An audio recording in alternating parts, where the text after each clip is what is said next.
What's the weather today? Today in Berlin, it'll be partly cloudy, with a forecasted high of 6 and a low of -1. Right now it's -1 degree and cloudy.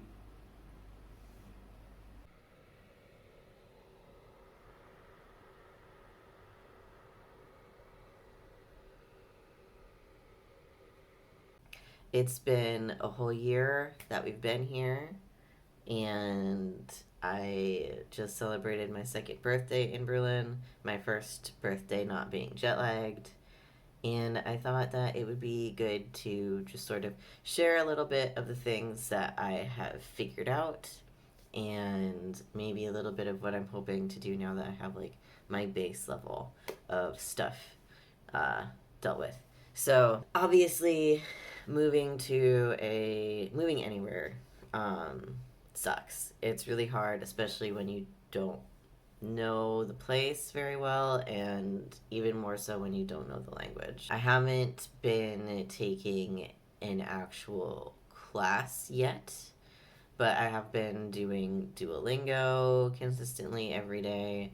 I have been, just being out, grocery shopping, trying to read stuff, trying to understand the announcements over the speakers, trying to figure out what the train announcements mean when I hear them. And the biggest thing that has helped my learning of the German language has been realizing that every single letter makes a sound. There's no silent E, there's no silent vowels. I don't know how the letter Y is used, but it also doesn't seem to be used in much. It's a weird character. So that has been huge and has really helped me when it comes to reading and trying to say the words that I'm reading, is understanding that every single letter in a word makes a sound. Always, all the time. The TH sound that we have in English for th, that's not a thing here. Here, TH sounds like t because it's a T and an H. So, yeah, so that just really sort of made it so I was able to understand in my brain how language worked. The biggest challenge outside of language that I've been working through for the last year has been finding healthcare, finding a doctor who speaks and understands enough English that I can have a conversation with, and figuring out how to find a doctor, how to find specialists when I need specialists, who that how what I don't. So here is the very synopsized versions and things that really helped me. If you're looking to move to Germany or Berlin, this is probably more Berlin specific because I don't know if other states have the same stuff. But so if you're moving to Berlin or planning on being here for a period of time in which you're going to need to get your medications refilled, I am with TK, which is one of the bigger public health insurance places, and they have pretty decent trans coverage and coverage for chronic illnesses. So those are the people who pay, the money comes out of my spouse's paycheck, and then we get insurance, and I don't have to pay at the doctor's office when I visit at all, ever. That is so weird to me. There is no copay. I have not yet met a copay. And I know in some it differs by plans. Some plans you have to pay for labs, and there's this thing where in theory I think I have to pay 10 euros a quarter or 10 euros a year or something. But that hasn't happened.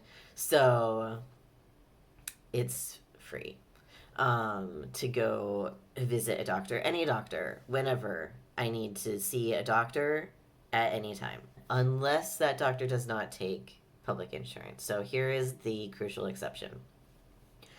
Most psychiatrists and therapists in Berlin, possibly in Germany, are private pay, which means that I am paying out of pocket to see someone who can prescribe my Ritalin and my antidepressants.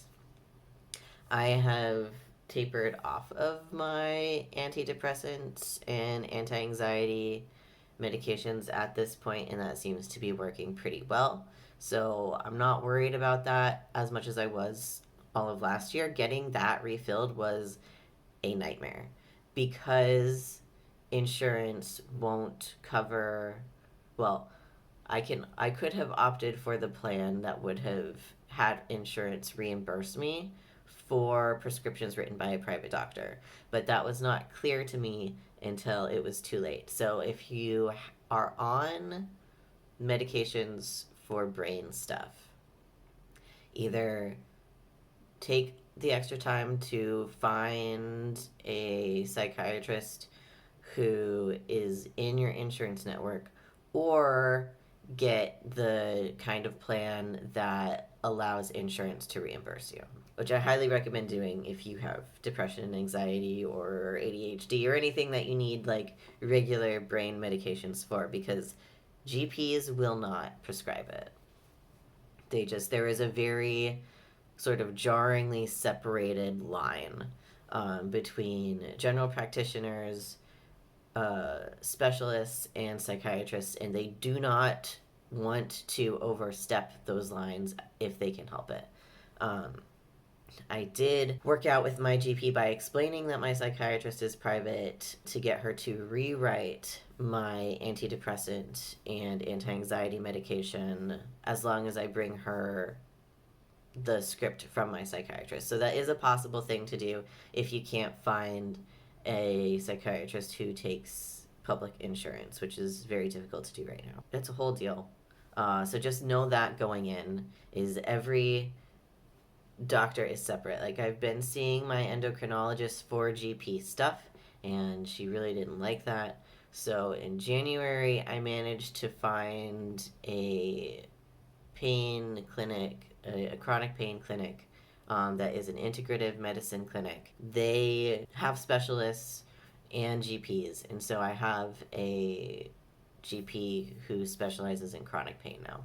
The thing that everyone will recommend when you move here or visit here or whatever, if you need to see a doctor, is to get on this app called Doctolib. And the reason for that is because you can filter by language. And I've had not super great experiences with the English capabilities of the doctors that I found, but other people have had better luck. And it's helpful. But the way that I found my GP was there is a website run by Berlin.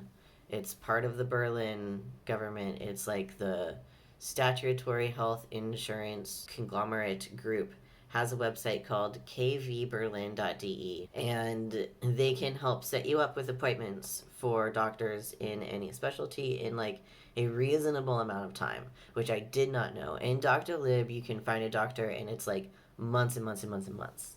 But the kvberlin.de website has a way that you can find doctors with openings that take insurance. And there is sort of a way to filter by language. It's a kind of confusing website, especially like I have to have translation on. But I was able to find a doctor who specializes in chronic pain with an opening like within the week, and they took my insurance. And after finding that doctor, I was able to go to their website and book an appointment through Doctolib because they were open. And that was easier for me than going through Doctolib and trying to find someone. So that's a resource, and I will link it. There's also sort of adjacent to that a phone number you can call, and they will do intake and set an appointment up for you. But it is all in German. So if you speak German, then you can just call 116 117 and you'll be fine. If you don't speak German, use the website because you can have your web browser translate for you and go from there. My tips for navigating this is no going in, it's going to be a hassle. The bureaucracy is just opaque and ridiculous. So if you need psychiatric medications, make sure that you sign up to get reimbursed by private doctors on your insurance plan. Make sure that you find, if you have like chronic illnesses, find a specialist who can be a GP for your chronic illness, because an endocrinologist is not going to do that for you happily. And for getting meds, that's the other like big huge culture shocky thing, is that in the US all medications are handled by the doctor's office, and they call your insurance and then call the pharmacy, or call the pharmacy and then insurance. But either way, doctors, insurance, pharmacy all work together, they all communicate. Here, that does not happen. You go to the doctor's office, you boop your card for your insurance so they know what paper to print, to physically print.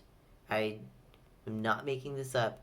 Physically print your script for you. Then they hand you your script.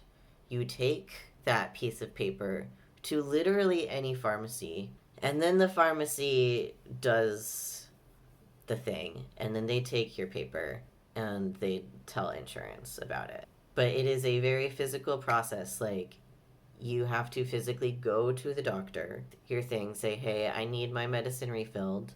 And then the receptionist is like, okay, please wait. And they print out your thing. The doctor comes out, signs the thing, and hands the thing to you in person. And then you go either to the pharmacy or home, where you then have to, like, you know, go hand your script in again. However, there are a couple things to this. One, Germany is finally fucking moving into the 21st century and is coming out with digital scripts, which will be like a QR code thing, or like a PDF that you can, they can just like boop it to your phone via email, or probably like the Doctolib app. I'm not really sure because none of my doctors have this yet. But somehow a QR code with your script will come to your phone, and then you can just skip going to the doctor to get your script and go straight to the pharmacy with your phone. Or if you use some of the pharmacy apps, so like the one that I use a lot in Berlin is called Meds at Your Door, and they have already set up this feature so you can just like take a picture of your QR code, and then they will manage your script. They will bring it to your house. So there are ways around it. You just have to find either a pharmacy that does delivery, or wait for the digital rollout program to happen. The other thing about Meds at Your Door is I can get like heating pads and Tylenol and COVID tests and allergy meds and like whatever, and they will bring it to me, and I don't have to go try to explain why I need ibuprofen to a pharmacist. That's my like big knowledge dump as a queer disabled person in Germany. It has been a struggle and a lot of anxiety, but I have it mostly figured out now. So Dr. Lib will get your foot in the door. KV Berlin is like super super helpful, especially if you need like something on short notice. Meds at Your Door is a really useful pharmacy app if you don't want to have to explain that you have migraines and you need more than 10 pieces of Tylenol. And yeah, that's my biggest sort of learning curve and accomplishment this year, is just navigating the healthcare system with fibro and ADHD. This year, my goal is to get out and make friends and meet people. It's been a really lonely year, just sort of trying to stay alive.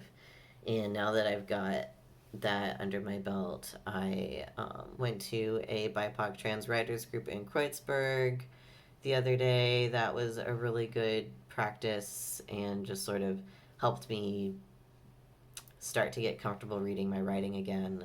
And yeah, I'm hoping to do more fun people social things this year, and I can't wait to bring you along with me. Thank you so much for watching. Don't forget to like this video if you liked it, and subscribe if you haven't already. I will see you in the next one.